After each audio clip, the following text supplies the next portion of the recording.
Hey there, folks. Aunt Diane here. I finally got my sling off. Yay.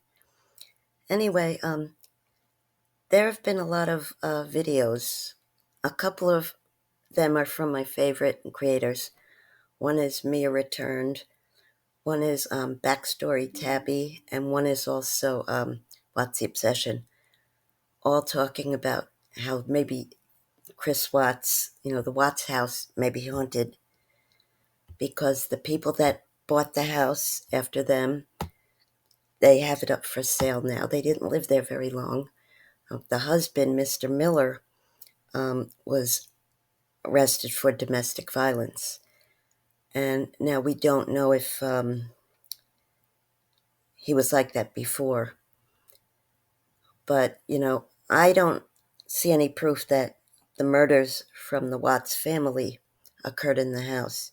However, people have seen lots of evidence of ghosts in the house. And some of us believe, and I was never, a believer of the, things that you can't see, okay, other world. However, some of the pictures that people took, it's very faint picture. You can actually, see a ghost or whatever, a little person. And the thought is that until this crime is solved properly without the DA sweeping stuff under the rug, with a fair investigation, the victims will not rest in peace. That's all I'm going to say about that. However, I noticed a movie that kind of goes by the same theme. It's called The House Next Door. I read it originally in the early 2000s, and then a movie came out on Lifetime in 2006. And then a couple other movies that were called that, but it wasn't about the same story. I'll explain. Now, before I tell you which The House Next Door, I am talking about, I'll tell you what I'm not talking about. There was a 2001 version with different actors in the movie, and, there were creepy people next door, but it was a whole different story. They had a lot of trouble with the neighbors that were there. The neighbors were there before the new couple moved in, and they were suspicious that the husband was a criminal and, murdered people and stuff. It was a good movie in its own right, and if you ever get a chance to watch it, it is free on YouTube. That's the movie that I'm not talking about today, but you may want to check it out. I was always a very faithful reader of the author Anne Rivers Siddons. Say that fast 3 times. This book was written in 1978, but I read it in, I guess, the late 90s, and I said, boy, it would be really cool if they made a movie about this. And they must have read my mind, or maybe they were planning on making the movie, but in 2006, sure enough, movie came out. And it followed the book pretty closely, and it was actually pretty eerie, and I've watched it. I can't stop watching it. Every time I see it, I have to watch it again. It's very, very interesting, and I liken it to the Watts House story for a couple of reasons. Number one, it was a new house that was built after Lara Flynn Boyle and her husband were living in a house already, and it was a nice, quiet neighborhood. Everybody got along, and they started panicking when this new construction was going up.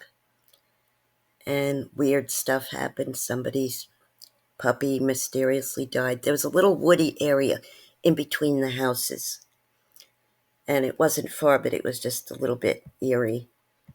And they were getting these premonitions. She wakes up in the middle of the night one night and says, somebody's going to die today. And her husband was like, wow, what's going on? There was a housewarming party for the new owner and his pregnant wife, and they invited the whole neighborhood over. And I won't say what, but a terrible disaster happened. And the architect who created the design for the house got a premonition that something's wrong with that house. And one of his friends said, no, no, no, it's beautiful. He goes, no, there's something wrong. It turns out that that was his only paid job so far, even though he had the experience and the education for it for years. A couple of jobs that he had before, either the people that were hiring him suddenly died, had a heart attack or whatever, or a terrible accident. So he feels like he is doomed, that this house is doomed, and he's getting these very weird feelings. And sure enough, what happens at the opening party, housewarming party, is one of the first terrible things that happens, in addition to a couple of pets mysteriously dying in that space between the two houses. Everybody who goes in that house, their personality suddenly changes. They might be normal, outside the house and get along with everybody. And then when they get in that house, strange things happen. Now, in this movie, they're going to show three sets of families, three sets of couples moving into this house, and there is a death of one of the people in each case. And at the end of the story, I'm not going to tell you, but the end of the story, it is the most dramatic of all. And then at the very, very end of the movie, there's a little shocker. I really think you should watch it. It's actually on YouTube for free also, after the 2001 version right next to it. I also hear there is a Hindi or Indian, East Indian version, but I haven't checked that one out yet. There could be a couple others too, but this movie reminded me so much of the Watts house being sold, you know, bought and sold, because the Watts house was brand new going up, just like this house was brand new going up. And a lot of weird things happened. I'm going to give away a little bit.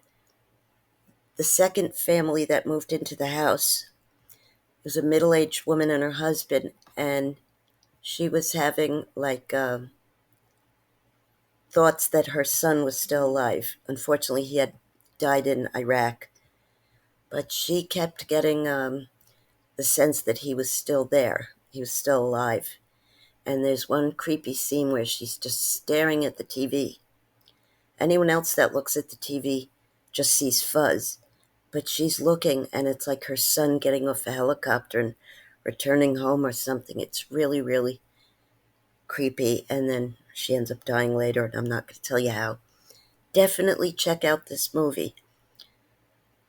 You might not see a lot of, from what I'm telling you, you might not see a lot of similarities, but once you watch the movie, you're going to maybe think, wow, that's like what happened with the Watts family. Not exactly, but is the house cursed? Is the Watts house cursed? We don't know. The price, they had a very high asking price, these new owners, and they did have to lower it a bit. And if you watch some Amir returned videos on the house, also Backstory Tabby, they have some excellent videos on it, but neither of them knew about the movie, so I told them both I'm going to do one about the movie. And is it okay to mention them? They said yes.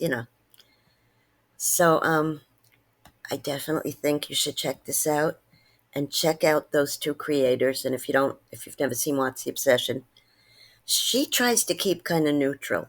We don't like to say nobody's happy what happened in the Watts house or outside the house. Nobody is happy about those murders.